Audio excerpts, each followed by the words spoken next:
আপনি বললেন যে মূর্তি পূজা করা ইসলামের সবচেয়ে বড় পাপ এবং আল্লাহ মূর্তি পূজাকে এ কারণে ক্ষমা করবেন না। ইসলাম ছাড়া অন্য ধর্মের পরিবারে জন্মগ্রহণ করা মানুষের কি হবে? উদাহরণস্বরূপ ভারত, এখানে অধিকাংশ মানুষ হিন্দু এবং সারা জীবনেও তারা ইসলাম সম্পর্কে নাও জানতে পারে অথবা কেউ তাদেরকে এ ব্যাপারে নাও শেখাতে পারে। এসব মানুষের দোষ কি? তারা কি কখনো জান্নাতে যাবে না? আল্লাহ কি এই মানুষদের জান্নাতে প্রবেশ করতে দেবেন না? তাদের দোষ কি যদি জন্মের পর থেকে তাদেরকে যা শেখানো হচ্ছে তা বিশ্বাস করে?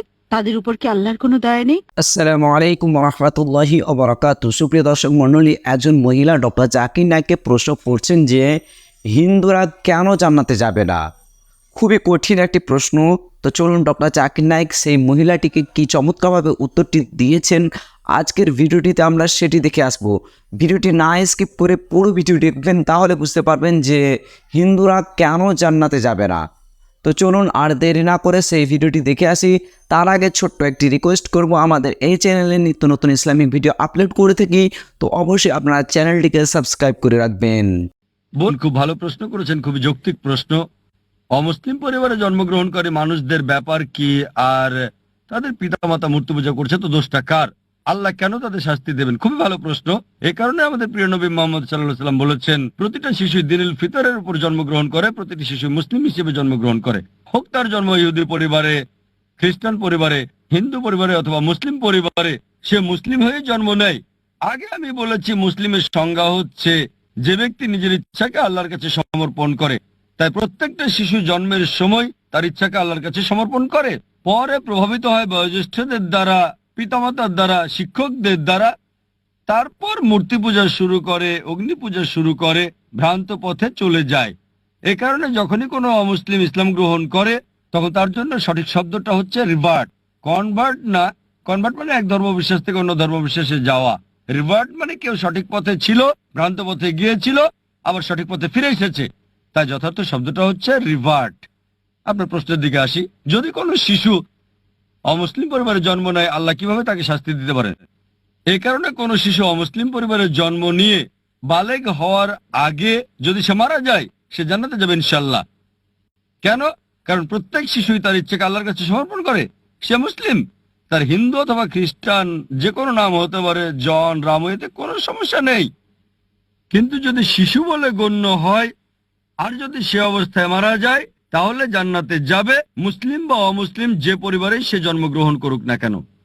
পরবর্তীতে যখন সে বড় হয়ে ওঠে এবং বালেগ হয়, তখন সে দায়ী হয় তার নিজের কাজের জন্য। এ কারণে যদি কোনো শিশু অপরাধ করে, কোর্টে তাকে ছাড় দেয়, তবে যখন বালেগ হয় সে বলতে পারে না যে বাবা শিখিয়েছে তাই আমি এখন চুরি করছি। যদি বড় হয়ে 22 বছর বয়সে চুরি করার পরে পুলিশ তাকে ধরে, সে বলতে পারে না আমার বাবা শিখিয়েছে তাই আমি চুরি করছি। বিচারক কি তাকে ছেড়ে দেবে? যদি 5 বছর বয়স হয়, বিচারক বলতে পারেন ঠিক আছে, সে শিশু, তার জ্ঞান বুদ্ধি হয়নি। কিন্তু যখন প্রাপ্তবয়স্ক হয়, তখন যদি বিচারককে সে বলে আমি চুরি করছি কারণ আমার বাবা শিখিয়েছে, তাকে ক্ষমা করা হবে না। প্রত্যেক ব্যক্তি তার কর্মের জন্য দায়ী। যখন কেউ প্রাপ্তবয়স্ক হয় তখন তার দায়িত্ব হচ্ছে সত্য অন্বেষণ করা। আমাদের মুসলিমদের দায়িত্ব অমুসলিমের কাছে বাণী পৌঁছানো। ওই লোকটা বাণী গ্রহণ করুক বা না করুক, যদি আমরা না পৌঁছাই, আল্লাহ আমাদের হিসাব নেবেন, তিনি আমাদের হিসাব নেবেন। কিন্তু আমরা আমাদের কাজ করি বা না করি, আমরা দায়ী হব। কিন্তু কোরআনে আল্লাহ বলেন, সূরা ফুসিলাত অধ্যায় নম্বর 41 আয়াত নম্বর 53, سنريهم آياتنا في الآفاق وفي أنفسهم حتى يتبين أنه الحق। আমি তোমাদেরকে আমার নিদর্শনাবলী দেখাবো দূর দিগন্তে আর তাদের নিজেদের মধ্যেও, যতক্ষণ না তাদের কাছে স্পষ্ট হয় এটাই সত্য। আল্লাহ নিজেই দায়িত্ব নিয়েছেন যে তিনি নিজেই প্রত্যেক মানুষের কাছে সরাসরি বাণী পৌঁছে দেবেন।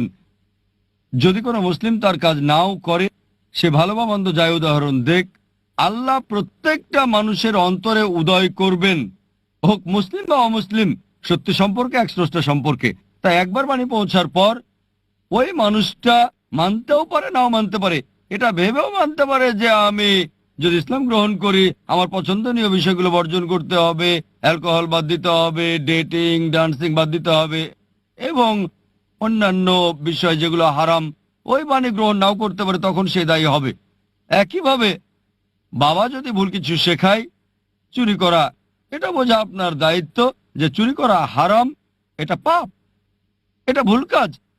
সে বিচারকের কাছে গিয়ে বলতে পারে না যে আমার বাবা শিখিয়েছে তাই আমি চুরি করি। একইভাবে আল্লাহ তার বাণী সরাসরি পৌঁছাচ্ছেন প্রত্যেকটা মানুষের অন্তরে, হক সম্পর্কে, স্রষ্টার একত্র সম্পর্কে, যে মূর্তি পূজা নিষিদ্ধ। তবুও যদি সে ক্ষান্ত না হয়, তখন সেটাই হবে বিচার দিবসে। এ কারণে আল্লাহ বলেন কোন অমুসলিমই আল্লাহর বিচার সম্পর্কে আপত্তি করবে না, কারণ অঙ্গ প্রত্যঙ্গ আপনার সম্পর্কে সাক্ষী দেবে। আপনার চোখ, হাত আপনার ব্যাপারে কথা বলবে। তাই বিচার দিবসে এমনকি যদিও ওই মানুষকে জাহান্নামে দেওয়া হয়, তবুও তারা আল্লাহ সুবহানাহু ওয়া তাআলার বিচার সম্পর্কে আপত্তি করবে না। তারা বলবে দয়া করে আমাদের আরেকটা সুযোগ দেন। আল্লাহ বলবেন আর সময় নেই, দুনিয়াতে তোমাদের অনেক সুযোগ দেওয়া হয়েছিল, আর এখানে একবারই বাঁচবে। তাই বিচার দিবসে কোনো মানুষই, কোনো অমুসলিমই যদি তাকে জাহান্নামে দেওয়া হয়, তবুও সে আল্লাহর বিচার সম্পর্কে আপত্তি করবে না। সে শুধুই বলবে দয়া করে ক্ষমা করেন, কিন্তু সেটা হবে না। আশা করি উত্তরটা পেয়েছেন। তো মাশাআল্লাহ, ডক্টর জাকির নায়েক খুবই চমৎকারভাবে উত্তরটি দিয়েছেন। আপনারা আশা করি বুঝতে পেরেছেন পুরো ভিডিও দেখে। ভিডিওটি ভালো লাগলে অবশ্যই লাইক, কমেন্ট, শেয়ার করবেন এবং চ্যানেলটিকে সাবস্ক্রাইব করে রাখবেন। আবার দেখা হবে নেক্সট ভিডিওতে। আপনারা ভালো থাকবেন, সুস্থ থাকবেন। আসসালামু আলাইকুম ওয়া রাহমাতুল্লাহি ওয়া বারাকাতুহু।